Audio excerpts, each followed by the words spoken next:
One Piece, le manga de toute une vie d'Eiichiro Oda, est occasionnellement l'une des œuvres les plus connues et reconnues, tous médias confondus, ne va désormais pas seulement s'imposer sur son manga et son adaptation animée, mais aussi en live action.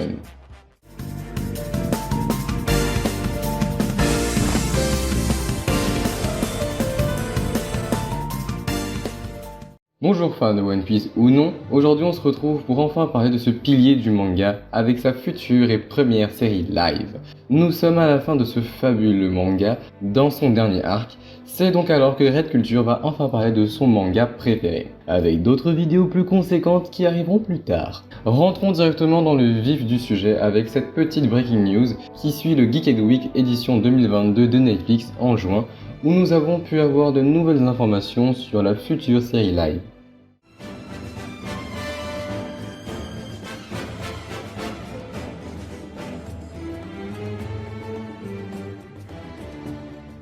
Le 21 juillet 2017, le rédacteur en chef du Weekly Shonen Jump a annoncé pour le 20e anniversaire du manga une série en live action, en prise de vue réelle. La première saison annoncée en janvier 2020 avec 10 épisodes, qui n'a pas encore de date de sortie fixe, mais sortira probablement d'ici début-milieu 2023 en restant optimiste. Cette série sera diffusée sur Netflix et coproduite par Matt Owens et Steven Maeda sous l'effigie du studio Tomorrow Studio.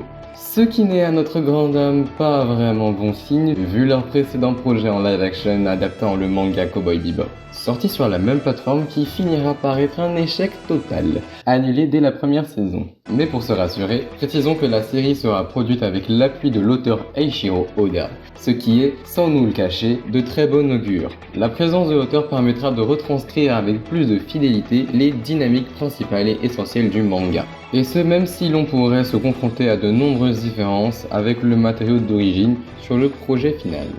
On parle de One Piece, alors forcément le but est de décevoir le moins possible, par conséquent les bouchées doubles ont été mis sur le budget alloué à chaque épisode de la série. On parle bien d'entre 6 et 15 millions de dollars par épisode.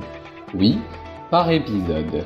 C'est un peu moins, voire autant que le budget consacré à l'ultime saison de Game of Thrones, une des séries les plus populaires de la dernière décennie.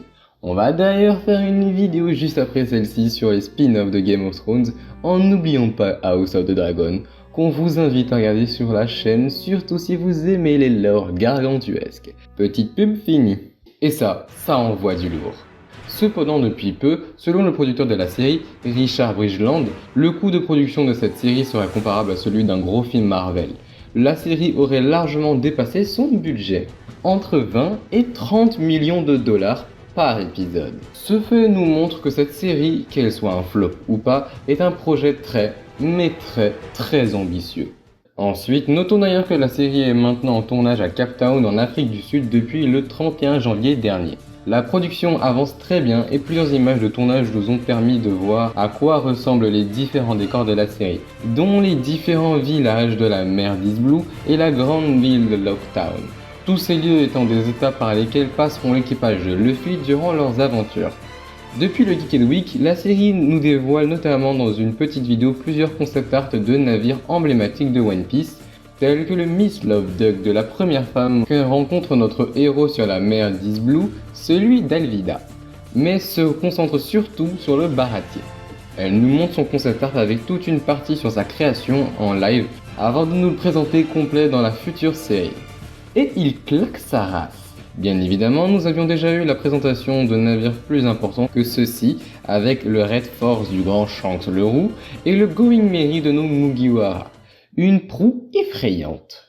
La première saison de la série devrait adapter la toute première partie introductive du manga One Piece, s'étalant sur 100 chapitres et étant appelée communément la saga East Blue.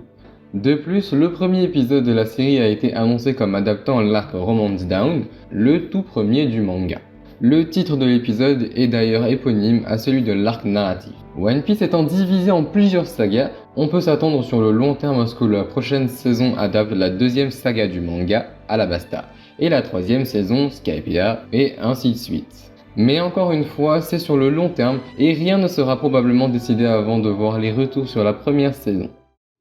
Les 10 premiers épisodes de la série télévisée One Piece mettront en scène les prémices de Monkey D. Luffy. un jeune garçon élastique de 17 ans, soif d'aventure et de liberté, qui se lancera sur les mers afin de se faire un nom en tant que pirate, et plus précisément devenir le roi des pirates, en mettant la main sur le One Piece, un trésor légendaire laissé par Gold Roger, étant précédemment le titre du roi des pirates, aux confins du monde connu, peu avant sa mort. Luffy se constituera au fil de ses aventures un équipage de fidèles compagnons, tous aux rêves et aux personnalités différents, et inscrira son nom dans l'histoire au fur et à mesure qu'il vaincra des ennemis tous plus puissants les uns que les autres. Le manga Ichiroda est truffé de qualité avec ses intrigues complexes à très grande échelle, les émotions que procurent les différents personnages au fil de l'œuvre, les bouffées de hype à tout va qui ont pour l'habitude de retourner internet quasiment toutes les semaines, et les valeurs pleines d'espoir et d'optimisme que l'auteur confronte souvent à des sujets de société actuels tels que le racisme ou la dictature, et ce de manière à faire communiquer tout ceci à un jeune public en soif d'aventure. C'est une véritable épopée qui porte un potentiel ahurissant pour une série télévisée et qui mérite selon nous une adaptation digne de ce nom. Et oui, car en novembre dernier, le casting principal de la série a été annoncé et depuis, plusieurs autres personnages ont continué d'être castés régulièrement jusqu'à aujourd'hui, par ordre d'importance. Dans l'équipage du chapeau de paille, Luffy, le personnage principal de l'œuvre, sera joué par Iñaki Godoy. Zoro, le bretteur de l'équipage et premier compagnon de Luffy, sera incarné par Makinu Arata. Nami, navigatrice des chapeaux de paille, sera jouée par Emily Wood. C'est Jacob Romero Gibson qui portera les traits d'Usopp, tireur d'élite et menteur compulsif du groupe. Enfin, Taz Skylar incarnera Sanji, cuisinier de l'équipage et coureur de jupons à ses heures perdues. Du côté des personnages plus secondaires, Shanks le Roux, pirate et mentor de Luffy dans sa jeunesse, sera joué par Peter Gadio. C'est Morgan Davids qui jouera le rôle de Koby, ami d'infortune du protagoniste. Vincent Regan, lui, sera sous les traits de Garp, vice-amiral et instructeur de la marine, connu pour nombre de ses faits héroïques. L'acteur qui interprétera le plus grand épéiste de l'œuvre, Mihawk, sera Steven Ward. Zeph, papa adoptif de Sanji, sera joué par Craig Fairbrass. Ami d'enfance et premier amour d'Usopp, c'est alors Céleste Lutz qui sera Kaya. Nojiko, sœur de l'un des personnages les plus intelligents de East Blue, sera jouée par Shioma Umeala. Sans trop rajouter de détails, les antagonistes Hermep, Captain Morgan, Alvida, Arlong, Baggy le Clown et Claadol seront respectivement joués par Aiden Scott, l'anglais Kirkwood, Ilia Osorelis Paulino, McKinley Betcher 3e, Jeff Ward et Alexander Magnatis. C'est à peu près tout pour cette vidéo qui résume point par point tout ce que l'on sait pour l'instant de cette nouvelle série qui adaptera un ponte du monde du manga et de la pop culture. Pas encore de trailer ni de teaser à l'approche, mais on est malgré tout en droit d'espérer une adaptation digne de ce nom qui sera suffisamment crédible pour nous immerger dans cette fabuleuse aventure qui aura déjà fait vibrer depuis presque 25 ans petits et grands sur le papier et en animation, qui on l'espère continuera d'amener de nouveaux fans et de refaire vibrer les cordes sensibles des adeptes de longue date sur pellicule.